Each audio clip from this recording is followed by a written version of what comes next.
Advertise on WeBelieve.global, a brand new digital media platform. Share your brand with our audience on our many global live stream TV broadcasts and over the radio. For more info, visit WeBelieve.global or call 800-492-5186, option 1.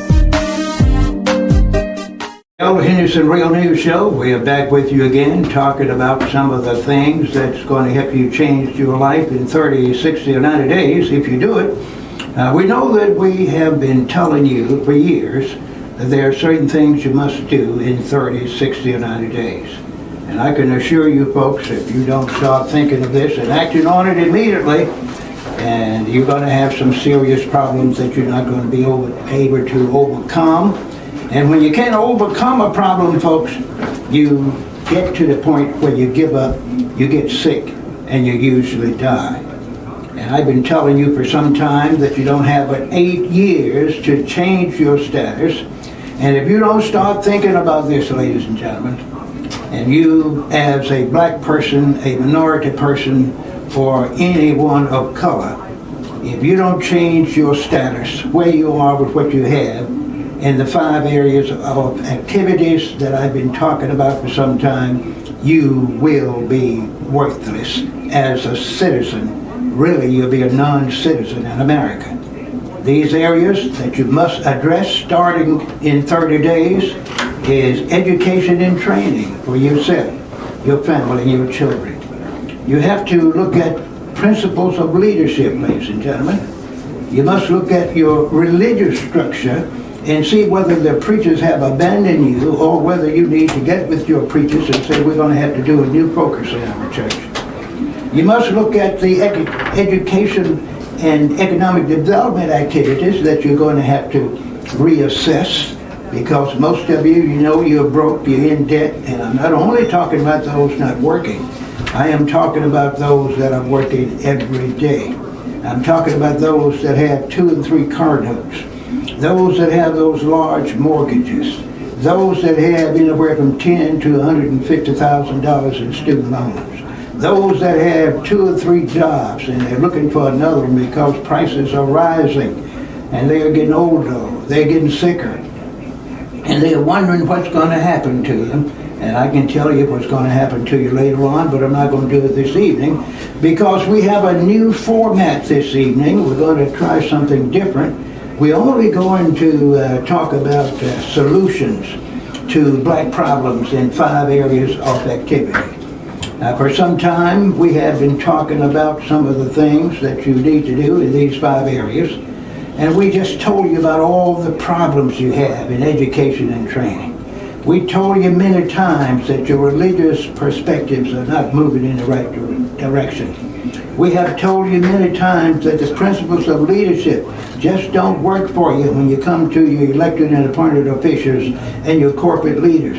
We tell you that you don't have any serious economic development initiatives. Most of you all are consumers. We know that you spend about 97% of your income on things that you really don't need. You just think you do. And your biggest problem, the one that's going to get worse in America, in Mississippi, and in the South, is politics. Your political leaders, appointed and elected, don't respect you, don't care anything for you, and you don't care. Most of you don't vote, and the few that vote are always looking for the same candidate that wants to be in office for 30, 40, or 50 years, and when he or she leaves, they want their son, their daughter, or their best friend to take their position, and you all fall for it. So you get the same policies, the same administration, the same people that were working for that retiree, and his son, daughter, or friend got that position for another 30 or 40 years, and you all are still complaining. Now let me tell you something, folks. You must understand that when you have things happening to you over and over, the same things, there's something that all the experts say must happen. And that something is, you have to change or die. You have to decide to organize and stop criticizing the human enemies of mankind. You know, when someone is putting the screws on you, and they're beating you down, they're keeping you oppressed, they're keeping you in a position where you're a colony, you have no independence in economics, you don't even want to live for the next day because times are getting bad, your people are falling down with COVID-19 and all those variants. You find that some companies now are selling out, others are laying people off, even though you say it's not going to happen to me. I have 15 to 30 years working. I'm going to continue this job. I'm going to tell you folks, 10 or 15% of you won't be working after December 2022. Think about it. And that's why we have this question and answer session for you today. We're going to be talking about solutions to your problems. And that's why we are glad to have Mr. Socrates Garrett here. I've been telling you all for some time, he is the economic development expert.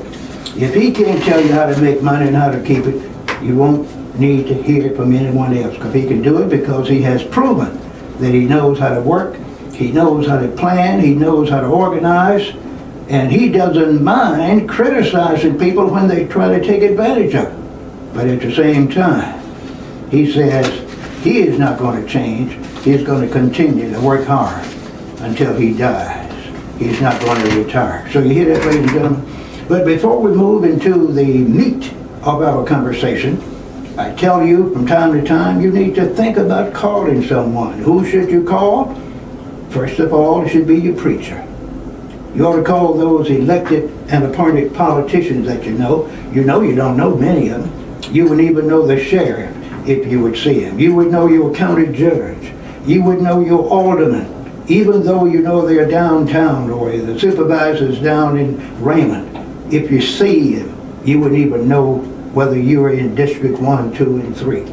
So folks, think about these things. They are simple, and I'm not criticizing anyone, but I want you to know that if you don't look out for your interests, I told you, you're going to change or die. Which one is going to be? It's going to be death. I don't mean physical death. I'm talking about religious, economic, and political death. You're already number 7 in the pecking order. I'm going to tell you this until some of you believe it. You have no respect as a human being in America. You are considered by the Constitution, the Declaration of Independence, and the court cases as an outcast. If you read all the documents and all the new laws that's passed on the state and the national level, you're considered a permanent member of the underclass. And that's why before I get too excited and get moving, we're going to have Mr. Socrates to talk about some of these underwriters that sent us over here to help you move to the next place in your life. Mr. Socrates. Good evening, Dr. Henderson. How are you? I'm doing fine, sir. Glad to have you again. It's always good to be in the studio with you. You know, it's critically important that we recognize our underwriters and those that sponsor this show. This show is tremendously important. It gets the information out there each and every week on what's going on in our community, and it's brought to you in a very impactful way. You know, the first underwriter that we're going to talk about is Action Leadership Institute. It's a training company, people-centered think tank. You know, we've got to create think tanks. You know, this afternoon I had the opportunity to call Mayor Kane Ditto, because I was wondering if we could put together a group that could come up with ideas and concepts that would allow us to make a change in our current environment and in our city. So I was thinking about gathering all of the ex-mayors and have a think tank with them to talk about the Jackson issues and the behavior of our government, particularly our city council. So Action Leadership Institute, get in touch with them. It's a training company. You gotta get training. They produce training modules for developing business ventures, 501c3 applications. Critically important that you understand what a 501c3 is. You gotta understand that that is an opportunity that black folk are missing out on. You gotta know how to write grants. They teach you how to do that at Action Leadership Institute. They'll help you with wills, trust, and health care directives at the end of life, and power of attorneys and things of that nature. Also provides public speakers for churches, schools, and community organizations. Call them at 601-201-1957 or email them at clu369@gmail.com. Action Leadership Institute. Next is Chancellor's Insurance Agency for auto, home, life, motorcycle. Contact them at 769-572-5562. And I know Dr. Henderson will have some more to say about Chancellor a little bit later on. Call Astro Heating and Cooling, DJ Bryant over there at Astro Heating and Cooling. Call him at 601-373-1593. Financing is available, and my air conditioning unit went out just this week. Just this week. Went out on Sunday afternoon, and DJ was there Monday morning to get it repaired. Critically important that you have a relationship with Astro Heating and Cooling. They're licensed and bonded. Financing is available. Contact them at 601-373-1593. Next is Dr. Stephanie McCain, an English tutor, writer, editor, resume developer. Contact Dr. McCain at 769-233-3814. You know, unemployment is so high in the African American community, and African American males is greater than 50% unemployed. And if you're trying to find a job out there, you're going to need a good resume. Contact Dr. Stephanie McCain to help you with the resume. The resume is the first thing that an employer sees. It determines whether or not you're going to be invited for the interview and determines whether you're going to get that job. You need professional help with that. Contact Dr. Stephanie McCain, 769-233-3814. Last for me is the Heirs Insurance Group for Medicare and health care plans. They can help you understand and navigate this complicated world of Medicare and Medicaid, and understanding what your rights are. When should you apply? When should you sign up for Medicare? Why is it that Medicaid is not available in the state of Mississippi? Because our state refuses to accept Medicaid in Mississippi. Heirs Insurance Group can help you understand and navigate this critically important feature. You know, if you're old enough to receive Medicare, that's the first time you'll be getting the kind of quality health care that you can afford. So it's critically important. Heirs Insurance Group. Dr. Henderson, I'm going to turn it back over to you. Thank you, sir. Thank you, Mr. Socrates. Well, ladies and gentlemen, you know I always like to talk about Chancellor's Insurance Agency. We give them a double dipper every Thursday, and I want you to know that they do something that's totally different. First of all, you have an excellent representative over there, Miss Sharon Chancellor. She is the lead agent, and she tells me on a regular basis that if you want to get some savings, all you have to do is bundle your insurance. Get your auto, your home, life, renter's insurance, business, and your recreational toys together on the same policy, and you will save big money, folks. You want to save big money. You know you're going to need it. Prices will go down in some areas in the next 6 months, and they will increase in others.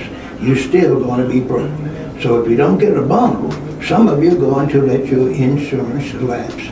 And that's when you're going to have a fire, you're going to have an accident, and you're going to be hollering and squalling and begging.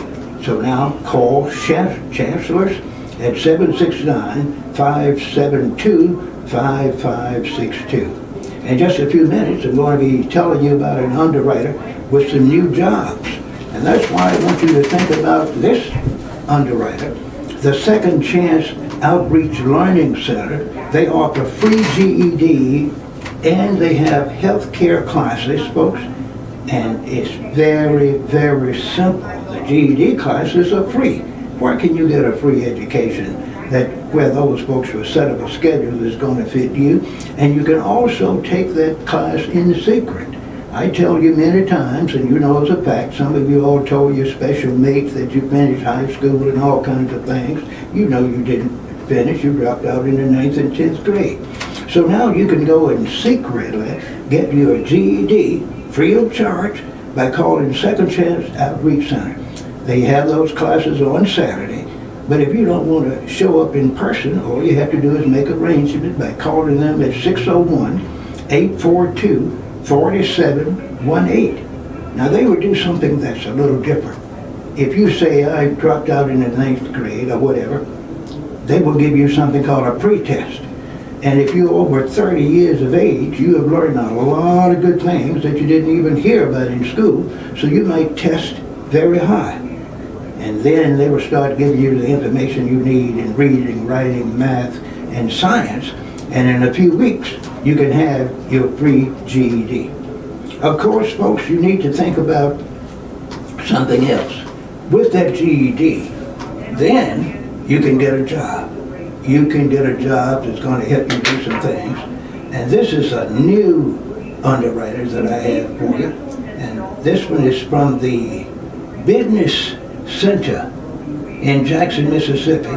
They have some jobs for college interns, and this is excellent.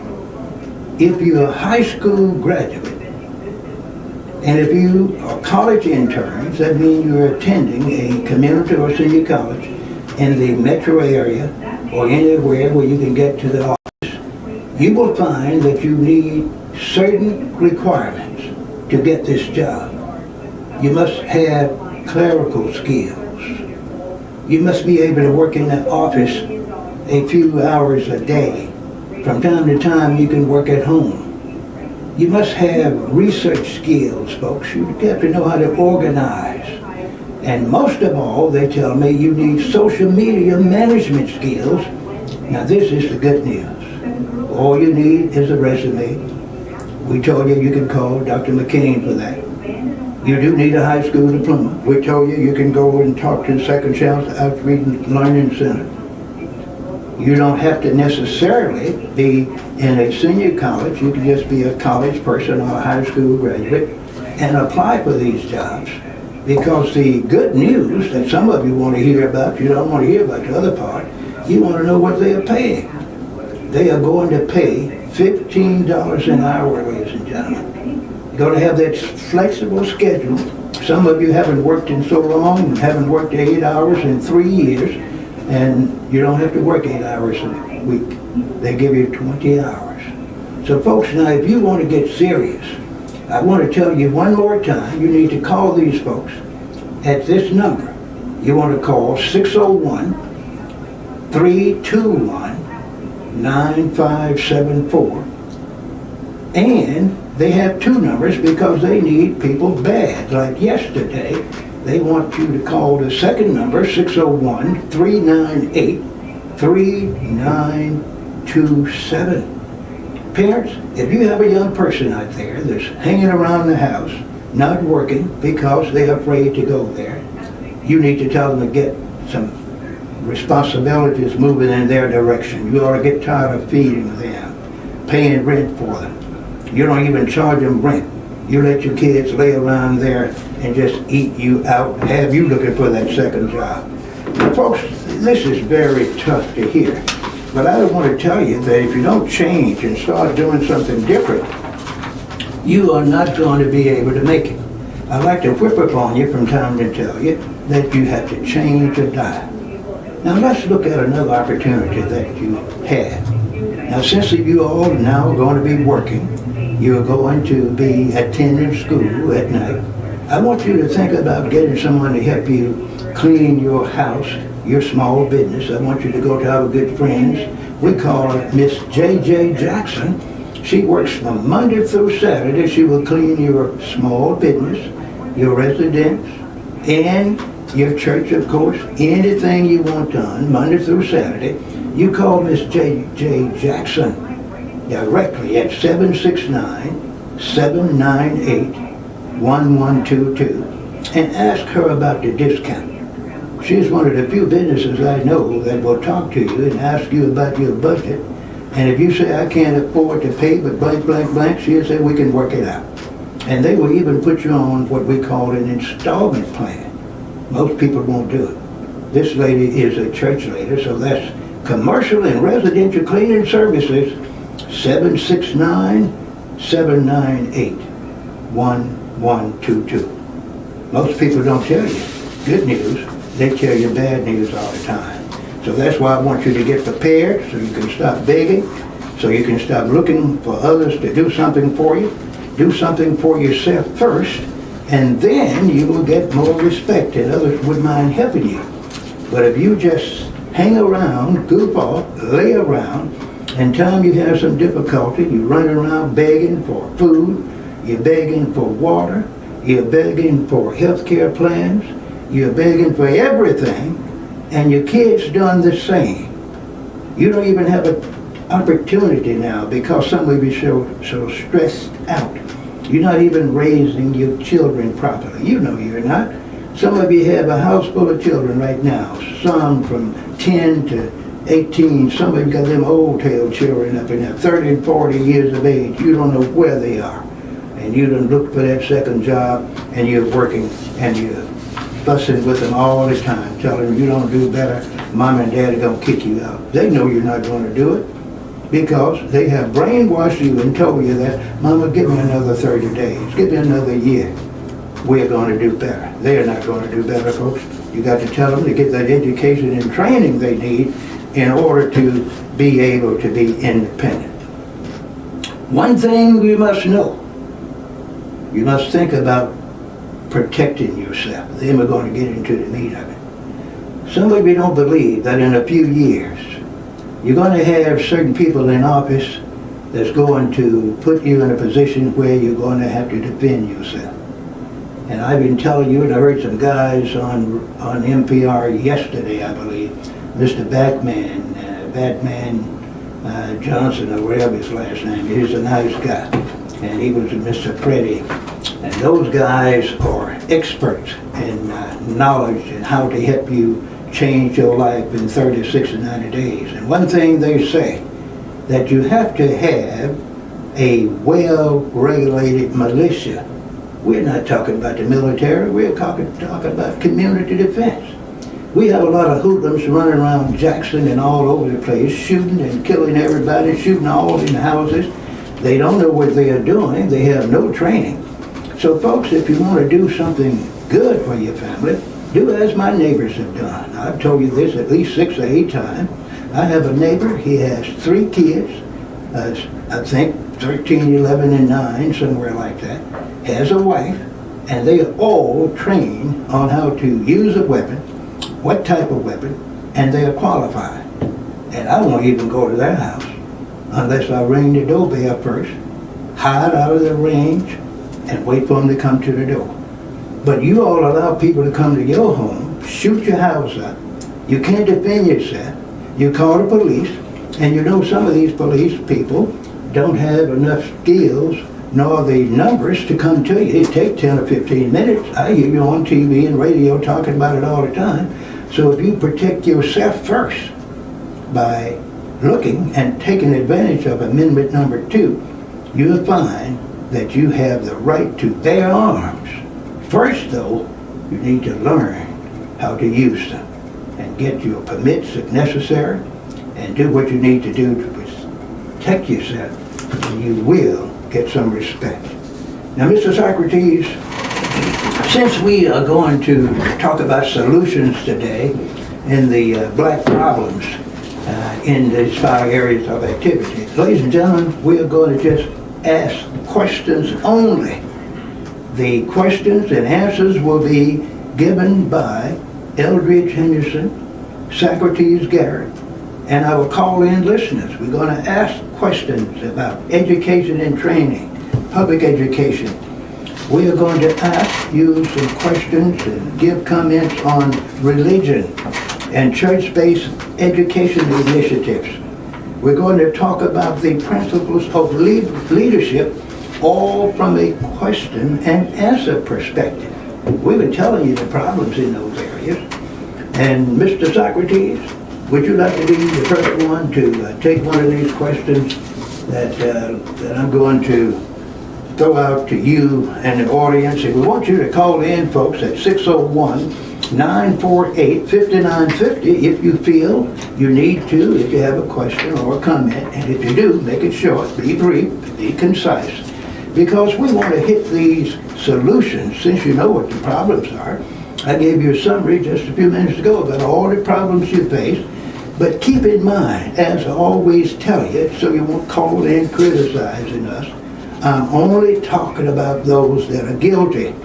I'm not talking about the 10% of you that's doing all right. I'm talking about the 90% of you that are struggling every day and wondering what's going to happen to you. So let's look at education and training first. We're going to look at public education and see what's going on there.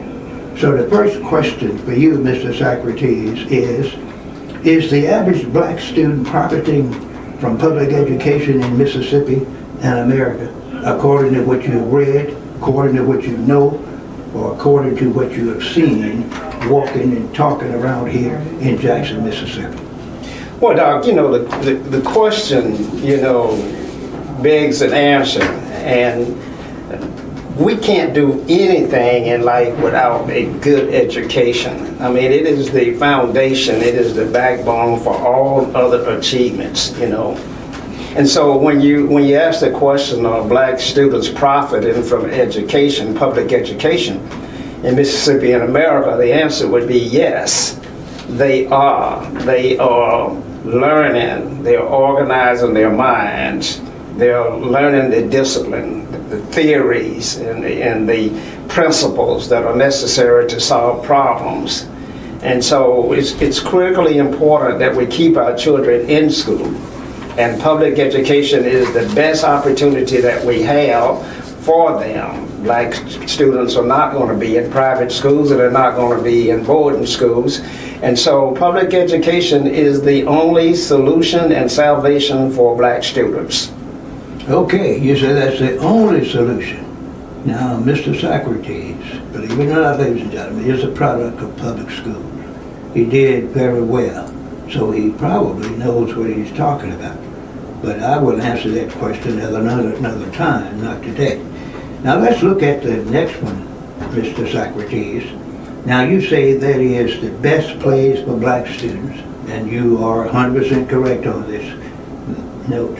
But let's look at another part of this question. Are there any problems associated with public schools in Mississippi and the nation? Are there any specific solutions that you can address if you can identify a problem? We also have someone to call in. You answer this question, then we're going to see what our leader called in. We call the call-in leaders, because that's who's going to be calling the 10%. Go ahead, sir. Yeah, your question is, are there any problems in public schools? Yes. I mean, we got tremendous problems in public schools, that range from security. Security is one thing that you shouldn't even be talking about. We should be talking about the quality of education of our children. And yet, now, it's almost like going to school, you wonder whether or not you're coming home or not.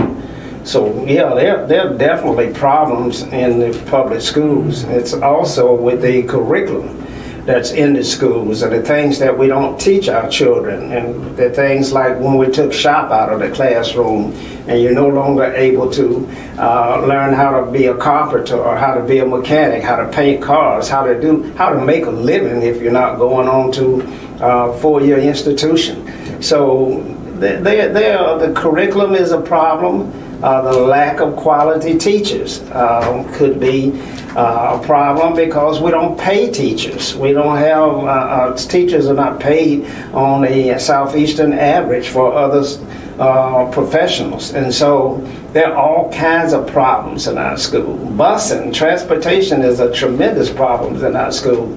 You know, you and I walked miles to go to school. Children now, you know, have to ride the bus 2 blocks to go to school, which, in my opinion, they ought to be walking to school if we had any sidewalks for them to walk on.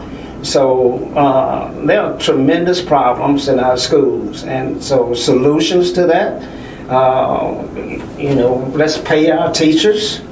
You know, let's create an environment where our children are safe, and so that they can learn. Let's make sure that they are properly fed before they get to school. A hungry child cannot learn.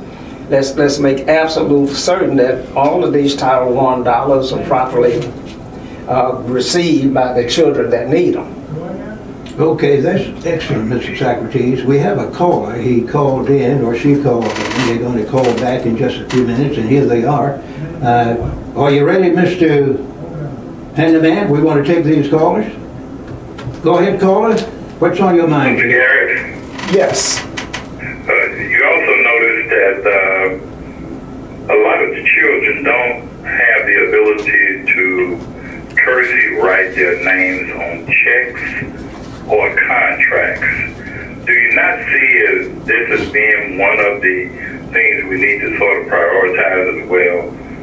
You ask the child to hypothetically go through a financial literacy program, write a basic check, and then sign it, and the child cannot sign the check, nor can they sign a contract. Do you see that as being something that we should also implement? Because you did say something about the auto mechanics that we used to have in school. We used to have home economics in school. We used to have all those other things that were basic, HVAC, and the children can make a lot of money if they would apply themselves, but we got to give them basic fundamentals. I just wanted to stop and listen to your reaction. Well, yeah, Carl, I agree. I mean, I don't think financial literacy is being taught in schools. And so children don't know how to sign a check. They don't know how to write in cursive, as you said. They certainly wouldn't be able to sign a contract because that is just not part of the curriculum. And it's critically important. And that's why black people, 50% of the black community does not have a checking account, Carla. And so they don't have the need to write a check. They don't even participate in the banking and the financial system. That's why you have all these payday lenders and all of these gangsters out here that are robbing our people in these quick pay loans, titles for cash for titles, and all of that stuff that just permeates the black community because we're illiterate when it comes to finance. Don't have the ability to sign a check. We don't understand anything in financial literacy, and it's not being taught in our schools. Solution to it, teach it. Just simple as that. Teach it, and our children would have a better chance. But, Mrs. Socrates and Caller, the thing that is always best to do is to have the child in a position where he knows how to do that before he goes to school, when a child is about 18 months of age. 18 months. The parent should take that child to the bank. He's beginning to talk. And open up a checking and a savings account for that child. He's already talking a little bit. He's learning how to count. He's learning his ABCs. He's learning a little math. And then the parents need to teach this child what a check is, how to sign it, where to write his name. And you can teach that child how to balance his checkbook, when to save, how often to save, how much to put in. If you give a child $2 a week, you ought to have that child saving at least $1 of that in his savings account. And he should put about 50% in his checking account. And you should let him know you don't bother those checking and savings accounts unless you have an emergency. And if you have an emergency, since I'm your guardian, we will go to the bank together and make things happen. So folks, you cannot expect a public school to do this. They are not set up for this. Parents, grandparents, and others, you got to get with these kids when they get 18 months of age. 18 months. And and teach them about banking, teach them financial literacy. If they can learn all this other stuff they learn, you will find yourself moving forward. And when they get to school, they'll be put into honor classes, even in pre-K. Okay, I believe I have another caller. Are you there, caller? Okay. Okay, go ahead, caller. We have you queued up. Let's talk to you. All right. Well, first of all bills are off. This is a true story. I will make it be very brief. I sent my stepson to a level 5 public school, and one day the principal called me and said, what's going on in your house? And I said, what you mean what's going on in my house? She came to my house. She said, I want to know what are you doing, because your son is the second smartest kid in the school. And I said, really? And I said, who the first one is? My son. The point I'm trying to make is we do a lot of talking, and we go to church every Sunday. Y'all go to church every Sunday, and we talk about the same thing. But my point is, how you call yourself an educated teacher and instructor, and y'all don't have at least, let's just say 48 a program, like a tutoring program. We got all these retired teachers and stuff that can't get these students in, these little children in, teach them the basics. I'm so sick of all this what we supposed to do. And then with the governor, you know, Socrates, as well as I was an investigator with Mr. Tisdale. And I said, Mr. Tisdale, I'm getting child support, but these people keep charging me arrearment after arrearment, and we've been paying arrearment. That comes from black men. They've been pimping us for years, Dr. Henderson.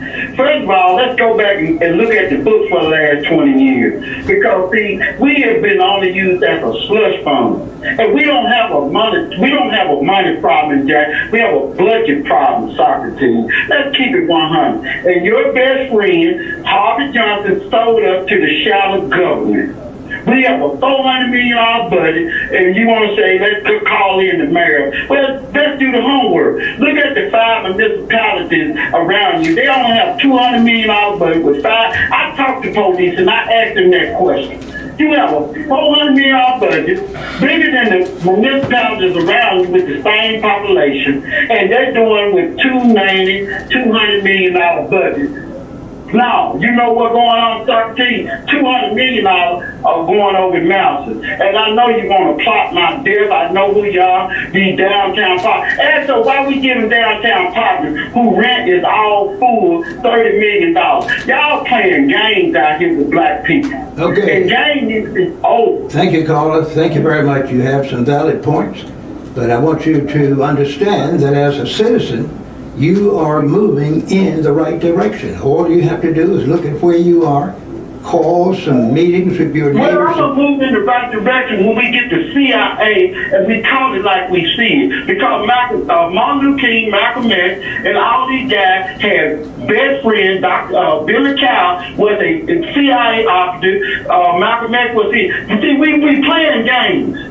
We think we don't have an opposing or common enemy. And I just say the white boy like today that's sitting there talking that crap to me about I'm a racist. Yeah, I was involved. I'm an ex-Black Panther, but we never went out and say we don't kill white people. We want to do better for our community. See, we got a problem with people with a sick racist mind who believe in this white supremacy crap, and then they want to say we up high and y'all down below. Thank you, caller.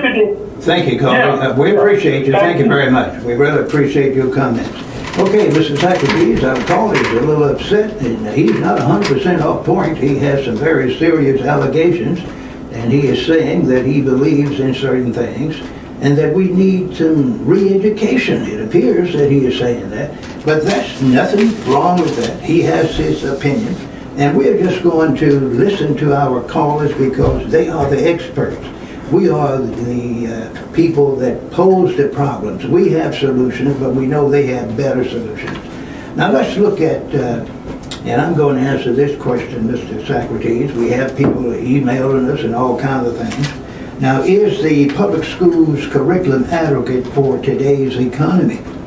Of course, Mr. Socrates mentioned that there are some things that are missing in the schools. We had a caller to indicate that old public schools used to give you an opportunity where you can finish 12th grade, have a job that has an auto mechanic, a painter, carpenter, all kinds of things. And you all, ladies and gentlemen, have allowed and not demanded that your public school superintendents and school boards do this anymore. And they can, if they choose to do it. They have the money to do it, Title I money and all kinds of funds. Even though the state does not require certain things, but they do want you to learn how to read and write. But the principals, the superintendents, and the school boards can have vocational and technical education in some of their schools if they choose to do so. It is easier not to have it, and if the parents don't demand it, they will not have it, because that takes planning. It takes you looking at the budget and making some arrangement, putting some allocations on certain line items that they need. They look at the old schools that they have closed, and they can make those vocational and technical centers. You don't need a college education to teach plumbing, to teach computer technology, to teach carpentry. You just need a certificate, and that's all you need, and your children can learn how to make money and get livable wage jobs when they finish high school. This is not happening in the country, and we have another caller, I believe, is coming from Brookhaven, Mississippi. Mr. Handyman is going to get him over to us, and folks, that's what we want you to do. We want you to call in and help us address these problems, because if the school board does not have the curriculum you need, you're not going to be successful. Go ahead, caller. What's on your mind this evening? Yes, sir. Briefly now. Briefly, what's on your mind? What's on your mind this evening? All right, saving money. I'm a black man. Saving money. I'm 83 years old. I was born in 1939, second day of February, with groundhog. If you don't save nothing, you'll never have nothing. That's what I was taught there. Okay. And you don't save no money by saving big money. You save money by little money. Me, a guy wanted a white man run me that. And if I had listened to him at the first beginning, I'd have been a millionaire today. You save $1 a day. When you work, if you can save $1, that's $7 a week, you'll have $365 when the end of the year comes. You think about that, and you really get a certain idea how much money you have. Thank you, caller. Now, you heard, caller, you sounding like a genius. You sound that you already said you're an 83-year-old man. I bet you own your home. You probably own some land. I bet your car is paid for and your truck is too. And if you have a wife, I bet she doesn't have to go and work at Walmart 2 or 3 hours a day to support herself and you. And you sound just like a man that learned some things when he was young, and you don't have to answer these questions that I just mentioned about you. That's nobody's business what you own. But you sound like you're very successful, and what you ought to do you have a church home, sir? Do you have a church home? Do you attend church in your community? I can't walk alone no more. I'm handicapped. I can't walk alone a walker. Well, when I work, when I'm ready to work, I work. Well, and I learn to save. You should get with your church leaders, the deacons, the board of trustees, and have someone to come and get you once a month. And in the evenings, at your choice, Monday, Tuesday, Wednesday, or Thursday, you can go to your church and get 2 or 3, 30 or 40 young people together and others and talk about your principles of saving, your principles of investing. You can do it. Don't ever let a handicap do anything for you but slow you down. Yeah. You can always do what you need to do. You're a great American, and I see why you're 83 years of age. I'm predicting right now you'll be here at least 13 to 15 more years, because you're a righteous man. You're a real Mississippian. Thank you very much, caller. Thank you very much. And you don't say that a lot of folks throw away the money. And when Father's Day come or Mother's Day come, they ain't got nothing to get. The one got little mother's father, they ain't got no money to give them. And they think about the money, they worried about that drinking and going on. Thank you, caller. You say $1 of those dollars. That's correct. You got $365 a year. Thank you. What's a dollar? Thank you very much. That's what I'm talking. Thank you, caller. That's fair. Very good. Very good. I'm all right. Thank God. Okay, now you know one thing, Mrs. Socrates, that gentleman is all right, but one thing I'd like to add, ladies and gentlemen, is when you save some money, there's something called investing too. You save and invest. And you invest in something that's going to make you some money when you're asleep. And that is, you go and buy you some stocks and bonds. You go and buy something that you've been buying at Walmart, you get some stock there. If you do a lot of traveling with airport or cruise ship, you go and buy some stock with the airport authority, with the cruise ship company. You go to energy and buy energy stock. Go to the car dealerships, the manufacturer of cars and anything else, technology manufacturers. And if you don't know how to buy stock, that is no problem. They have stockbrokers all over the country. They have these stock specialists in the bank, and most of you all have bank accounts, those that are listening to this show and other shows. So you can talk to your friends and say, yeah, I understand that you're saving money.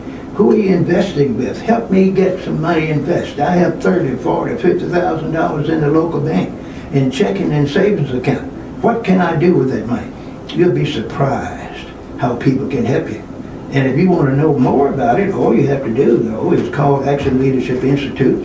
And if one of you all that's listening would get together and get 8 or 10 people together and call Action Leadership Institute, those folks will set up a free training session and talk to you about what this old 83-year-old man said, and won't charge you a penny. But you got to have 8, 10 or more. Think about it. Call 601-201-1957. And the good news about it, since we have the old Henderson Real News show, if you are serious, we will come to you and tell you how to do whatever you want to do if it's reference to those 5 areas of activity that we've been talking about. Mr. Socrates, you see how smart our listeners are. People have solutions to their problems, and all we have to do is listen. Now, are you concerned, sir, about the curriculum? I'm going to answer that question for you. Yes, you said you are. Now, who is responsible for planning the curriculum for the public schools? The parents, school board, State Department of Education, or elected officials? Who you think is responsible for making plans for the curriculum, what the students are going to be taught in these public schools? I'm going to do it again. The parents, school board, State Department of Education, or elected official? Doc, everything is controlled by the state of Mississippi and controlled by the Board of Education, and establishing the curriculum as to what will be taught and what won't be taught in public schools. All that state control. The state controlled in that the governor appoints all of the board members to the Board of Education, and you're going to do whatever person appointed you there, just like the Supreme Court, whoever sent you there, you're going to carry out their wishes. So, I mean, there's no need to talk about the parents don't have any say-so. They don't have any power. They don't have any clout. They can't determine what's being taught in public schools. Just like the governor just decided that CRT won't be taught in any schools in Mississippi, because they control the ability to do all of that. So that's the answer to that. You are on it again, Mr. Socrates. Ladies and gentlemen, you will be surprised how much power you don't have. But since we know who the powerful people are in this state, there is a way to get with those folks and get something done. Now, there are 3 individuals in the state of Mississippi that can make anything happen or not make anything happen. We have a call in just a few minutes, and I'm going to tell you who these people are so you can figure out how you're going to get to them. And that is the governor of Mississippi, the Speaker of the House, and the Lieutenant Governor. They have more power than the President of the United States when it comes to the Mississippi. These 3 men, the governor, the Speaker of the House, and the Lieutenant Governor, appoint all the people that have significant power-making ability in the state. They appoint the leaders in the legislature. When they have boards and commissions that need additional members, they appoint those folks. And I told you 2 weeks ago, in order to keep things the way they are, these three men do what you ought to be doing. They call the people in and say, I've been watching you for years or months. You are a good person. I need a member to serve on the college board. I need someone to be an advisor for the Commerce Department. I want somebody to be the head of our Human Resources Department. I want someone to take up our welfare programs, and this is what I want you to do for me as governor, as speaker, as lieutenant governor. Can you do these things? They will say yes or no. And if they say yes to 7 out of 10, they'll get the appointment. If they don't, they won't. They're called in number 2. That's the way it's done, folks, and I'm going to tell you how to get to them later on. We have another caller, Mr. Socrates. Go ahead, caller. What's on your mind this evening? Yes, good evening, Mr. Henderson. How are you doing? I'm doing about 99%, ma'am. 99%. That's okay. I was just tuning in on you guys, listening to y'all talk about the education and the public school.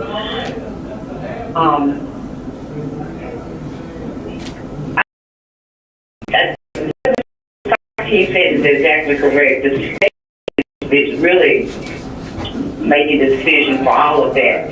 But if we would have more parents that would come in and go to the school board meetings, the PTA meetings, and they come together as one unit, they could get something done.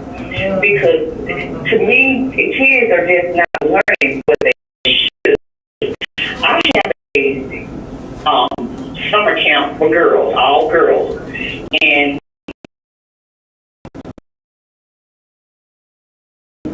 I sat down with them first month of June. We kind of played on the ability.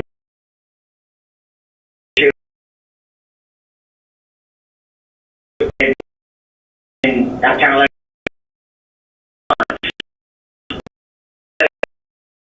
I sat down with these girls.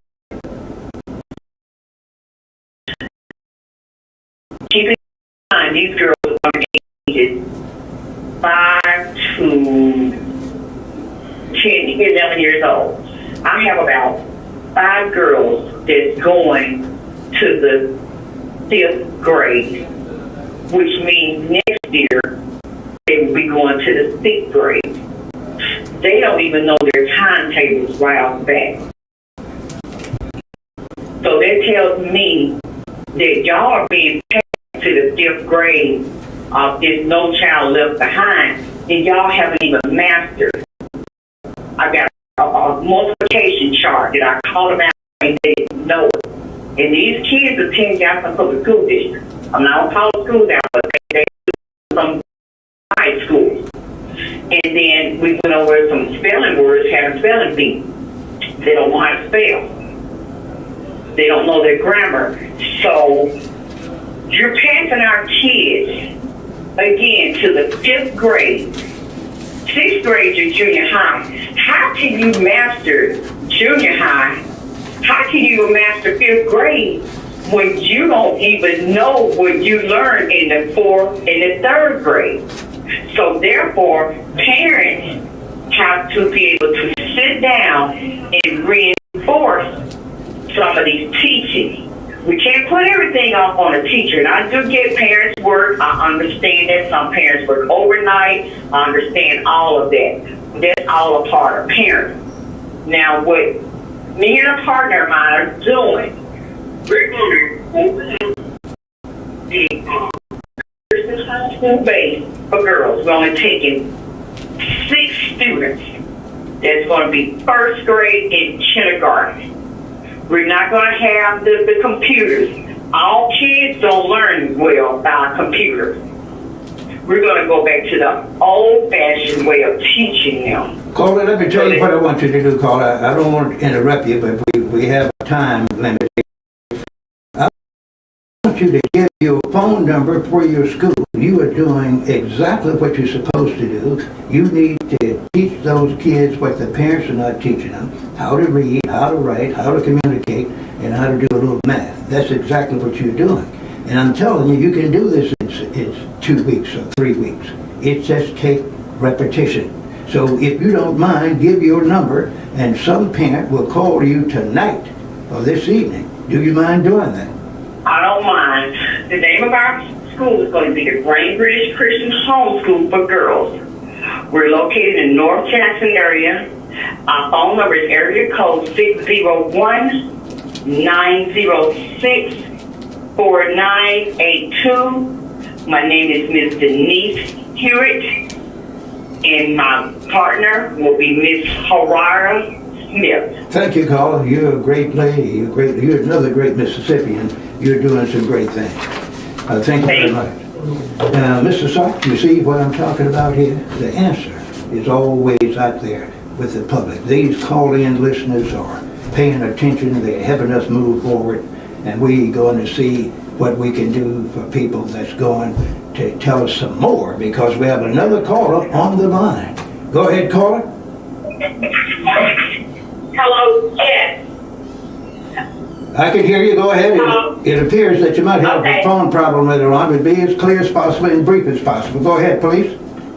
I sure will. I will let you want to piggyback off what the caller just called in and said. When it comes to Jackson Public Schools, for many, many years, I tried I had to bring a complaint. I brought 2 professors complaint against Jackson Public Schools because they weren't educating my boys, and I knew that they should have been educated. My youngest son stayed maybe 10 days from the whole year at alternative school where they do not teach all of the core classes, and they passed him anyway. And I had a problem with that because I knew he was not being educated. He did not pass those classes. They said he did, but they promoted him on to next grade. When you deal with Jackson Public Schools, that's a headache because no one's accountable. No one knows anything. The leadership is not there. And we're going back, way back before this success that's there now. But the caller is correct. They do not care about educating those kids. They only care about that no child left behind, and just pass it so that school and the district can look good in number-wise. But when it comes to educating the kids, they were not educated. Okay, caller, I want you to tell us, what are you going to do about that? That's your child. What are you going to do, or what have you done to eliminate this problem? Okay, she decided to move on. But she hears, if you would like to call back and tell us, that'll be great, because some parents don't know exactly what to do. They put too much blame on the school system. With the current curriculum and with the current leadership in the schools, you heard Mr. Socrates tell you that the school is determined by what the politicians want to happen. We have another caller. Okay, go ahead, caller. Hello, yes. I heard what you just told me to come back. Let me tell you what I did. I had to bring 2 successful complaints with them. I filed a complaint and sued them. Southern Public Law Center saw my complaint, and they begged me at the time to let them take on my case. But yeah, I went to the meeting. But when I tell you, you go to those IEP meetings, you go to those teacher parents meeting, and you go down to the school board meeting, and those folks, they're not concerned about educating our kids. It's like pulling teeth, and it gives you a headache, and they have you running around in circles. But I did. They knew who I were. They knew when I came with guns blazing when it came to my kids, and because you had. Because the federal law, I'm not talking about the state, but the federal law said you have to educate my kids. And that's what I expect from you, to educate my kids, not to pass them, not to give them any kind of course because you don't want to hear from mama, but you need to educate my child. Hold on, caller. Hold on for a second. What I want you to do is tell the parents, what did you do for your individual children, your individual child? That's what's important. I went to the Department of Education. No. Did you teach them? Did you teach them anything? Or are you teaching them anything? Of course I did. Okay. Of course I did. That's what I want you to address. That's what I did. both of my kids was on the high end of the spectrum, autism. They were both of them, and my oldest one was deemed a genius in school, but they had all that extra energy with them. So the teacher at the time over there in the school, they recognized that my child, he was smart. He was just, and they had him. He had so much energy. The kids that was hard to grasp what the teacher was saying. My child was teaching school, was teaching his peers in the third, fourth grade.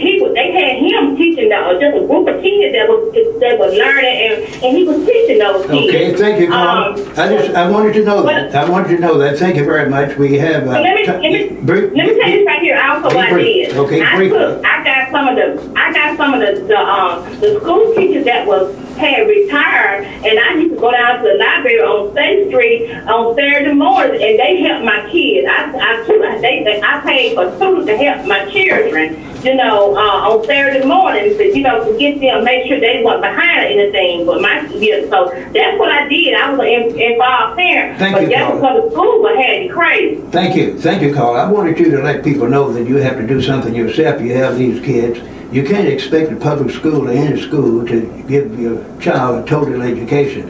I had a school teacher to tell me that works in a certain southern state. He said most schools in the nation, especially public schools, he said they have 3 things that they do in order to work with the kids. And say if the kids can do these 3 things, they will pass. One is, if a child will come to school 51% of the time, if he doesn't shoot the teacher or the students, or he doesn't commit suicide, if he goes to school from 1 to 12th grade, he will usually pass. Now that's what our teacher told me that happens in a certain state that he works in. And that wasn't 10 years ago, that was about 2 weeks ago. Now, I don't know about the Mississippi policy, but he's not in Mississippi. But that's what he told me. Mr. Socrates, you see how serious these things are? Parents are concerned. They are trying to help. They are frustrated. Did you have that problem when your kids were in school?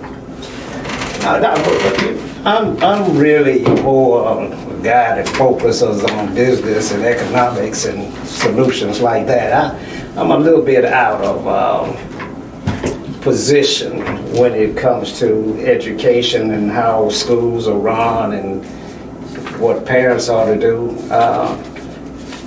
So I don't know really how to respond to that. That's fine. That's nothing wrong with that. Yeah, You don't supposed to know everything. And that's good, because most people, you can't know everything about everything, and you got to really stay in the lane where you have some expertise. Like I can't go into churches and start preaching, and I can't go into schools and start teaching, but when it comes to business and economics and what's happening in our community, I pretty much got a handle on that. That's great. But folks, now let's look at the fact that I just told you that most students that stay in school are going to graduate in most of the public school systems if they stay there. But now the problem is, now we've done the research on this. I had an aide to do this, and this is what they found. They found, and this is a fact, that most black students that are able to compete academically, finish college on time, and have the ability to find a good job, can't expect to do either one of those things. The black student that tests well, that made a great score on the ACT, the American College Test, that got a big-time scholarship to go to college. Those that finish college on time is a misnomer. Very few college students finish college, a 4-year college, in 4 years these days. Very few. They usually take 6 to 8 years. Now, some of you are going to say, my child finished in 4 years. I'm not talking about you. I'm talking about the 90% of the parents that send their kids to college that's not qualified to be in college in the first place. They don't finish in 4 years. The reason is, most of them have to work part-time, and if they are competent academically, when you have a student that is able to pass all of his courses, and he's working 20 or 30 hours a week, he's usually going to lose his scholarship. He's usually going to have to get a student loan if he doesn't work, and he's not going to finish college on time, including community college. It takes the average student, I'm talking about 90% of them, in a community college, they finish in 3 to 4 years. I know a lot of you don't believe me. Call the community college and the senior college admissions office tomorrow and say, I heard a crazy man say very few students finish community college in 2 years and senior colleges in 4 years. Give me the stats on that. You'll be surprised. So folks, you got to understand that you have to work with your children really before they are born. You have to set good examples. You have to stay healthy. You have to be able to talk to them while you're pregnant. The husband and wife must get together and talk to that child, rub the mother's stomach, say some good positive things to each other. Stop all that fussing and fighting. I know you don't want to hear this, ladies and gentlemen. Stop thinking about, I don't want this child. I'm going to get him aborted. That's not going to happen now, not easily. A couple of your folks say, well, you're not going to have abortions in these respective states, and if you do, we're going to set some hard limitations on you. And that is by design, ladies and gentlemen. These people that don't believe in abortions know now that they were killing anywhere from about 62 million kids a year, black, white, and otherwise, per year. Now that's what they know about. They don't know about that 2 or 3 million that the middle class folks had that they could go to their private doctors into. And now, since the child has been killed, the mother is away doing what she wants to do. But here's the bad news. Since now they just can't go around and abort all these children, the mothers now are not going to be able to find the money to get an abortion. They're going to have somebody else to do it for them on their local level. They are going to get sick. The mother and the child is going to die. That's going to decrease the population doubly. Most people don't like to hear this kind of thing. And I'm not going to give any solution to this, none whatsoever. But you know this is a fact. And I'm just telling you that things are done by design.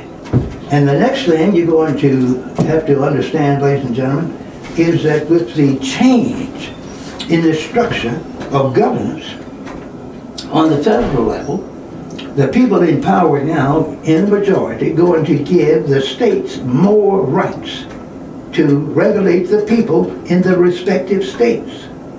They just attacked abortion, right or wrong.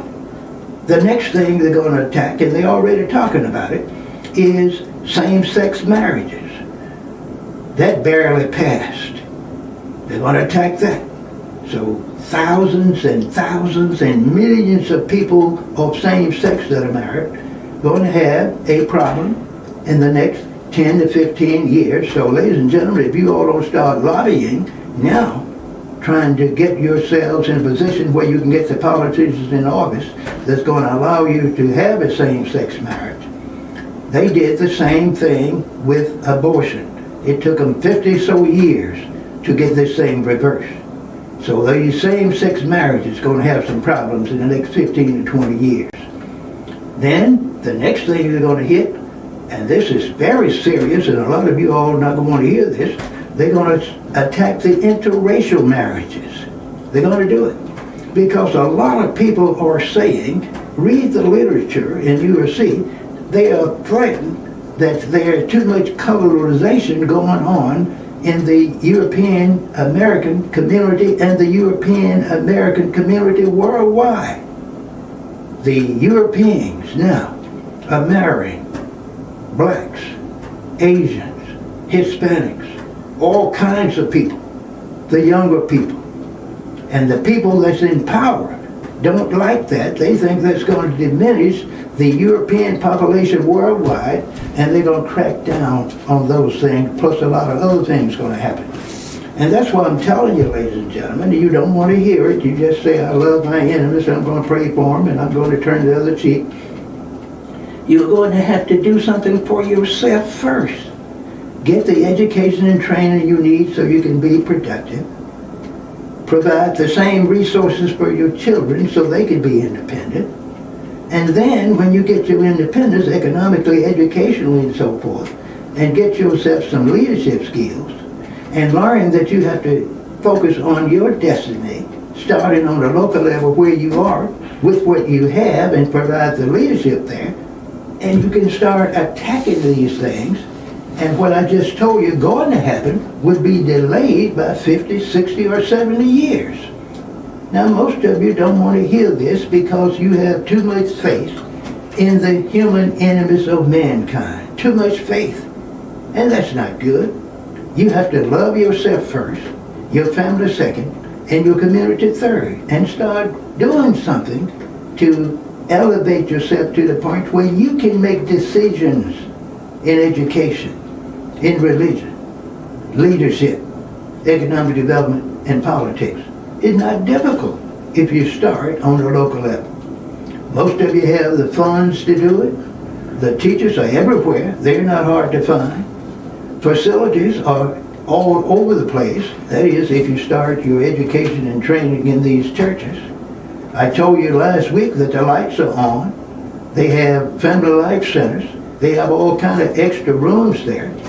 And the Mississippi law is set where you can change and start a school in less than 30 days. And the size can be small, medium, or large. I think we're going to have another caller to call in here. Mr. Hanneman is working on someone. So, okay, caller, go ahead. What's on your mind, sir? Yes. Dr. Henderson. Yes. Man, thank you, Mr. Garrett, for doing what y'all do. I got a young lady on this Lula trip. Yes. And the conversation that you all are having, we'll be having some guests on this coming Tuesday from 7 to 8 o'clock. And I would ask your listeners, I was listening to the young lady calling in about her children, the struggle, the challenges. Miss Carolyn Bell and her husband have developed a different way of teaching, and they've been doing this for a number of years. They've been trying to get this program into Mississippi. They've been up in the Mississippi Delta, and Miss Lula is going to host them here in Jackson. And I'm just putting it out there now, but we're going to actually, if the schedule holds up true, 7 to 8 o'clock next Tuesday morning, it's going to be that whole hour for her and her husband to explain how this program works. And Doc, that's something that I'm excited about and interested, because we know the issue that we're faced with in the African American community. We got young men that's been sent off to prison for 8 and 10 years. They come home, they still can't fill out a basic application. Reading is a challenge, and we're going to have to find a different way, Doc, to get this done.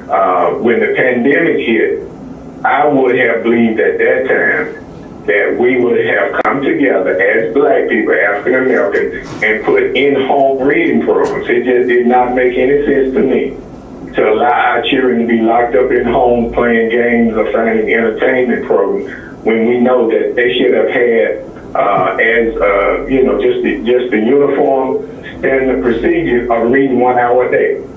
All right, Miss Lula, would you tell them about the date of the event and why you're interested and passionate about bringing these people to Jackson? Go ahead, ma'am. Go ahead, please. Okay. Yes, the event is scheduled for July 27th, 2022 from 10 a.m. to 3 o'clock p.m. at the Jackson Police Training Academy on St. Charles Street in Jackson. The program is very unique. It's an awesome program. It's another alternative, another way for us to introduce to our children an opportunity to learn how to read well, and for those who do read, to improve their reading skills. And you do that by using different strategies. So the workshop, I refer to the demonstration workshop. It's really an introduction. Ms. Bell, Kelly Bell, and her husband, Dr. Black, they will be sharing their strategy for teaching kids how to read in this unique way. Give that time again, ma'am, and the location, please. Give the time and the location quickly. The time, again, is July 27, 2022. The time is from 10 a.m. to 3 o'clock p.m. So in short, what we're going to be doing is teaching kids how to learn how to learn. Okay. So it's a great workshop, so please, we're inviting you all to attend. I want you to do one more thing. Before you hang up, I want you to do one thing. Then, Mr. Jones, I get with you when I want this lady to do this. Ma'am, I want you to give your phone number to the listeners. We have thousands of them that's listening, so they can bring you a contribution. They might want to bring some food, or a restaurant might call you and say, I can provide food and water for 30 or 40 people. If you're going to be there from 10 to 3, you might need that support, and I do know you probably have it already arranged, but you can't get too much. So let's think about that. Give that number quickly, and then Mr. Jones is going to come back on. Okay, that number, again, I'm Google Tripp. My number is area code 601-672-5454, and we're going to be at the Jackson Police Training Academy on St. Charles Street. Thank you, ma'am. Mr. Jones, go ahead, please. Yes, sir. And again, Doc, if nothing don't change, next Tuesday morning during the hour of power, 7 to 8 o'clock, we'll be hosting Ms. Bell and her husband, and also Ms. Tripp will be there. Ms. Tripp is from Jackson, and she's been involved in the education system for quite some time. I've worked with Ms. Bell for about 4 decades now, all across the country, been part of her training in order to do the work that we do in the community with young men coming out of prison and getting them readjusted and ready to move forward into society. So it can be done, Dr. Henderson, Mr. Garrett. One of the things that we got to deal with, though, and I'm also working on that, that's another conversation for another day, and it is the fact that we got to find this money. I'll say this in my closing remarks. Mr. Garrett is well familiar with the $4 million that Hinds County Board of Supervisors had that could have set up a training facility in the community. It is still so important. I don't care what nobody says. You got colleges and universities and junior colleges. But Dr. Henderson and Mr. Garrett and listeners, there's nobody that can train our people, Ray, Junebug, and Pookie, because we just come to the table with some different issues and challenges, and sometimes you have to work and get that out of our young people and get them to the point that they want to learn. So our children do learn different, and these people are ready to come to Jackson, Mississippi, and this is something that you talk about the churches, and we can get this kicked off in Jackson. And I'm saying this to every pastor, every organization. You need to be in the room, because we need to take this and plug it in throughout our community. Doc, thank you, and Mr. Garrett, thank you as always. Thank you, Mr. Jones. Yes, sir. Advertise on WeBelieve.global, a brand new digital media platform.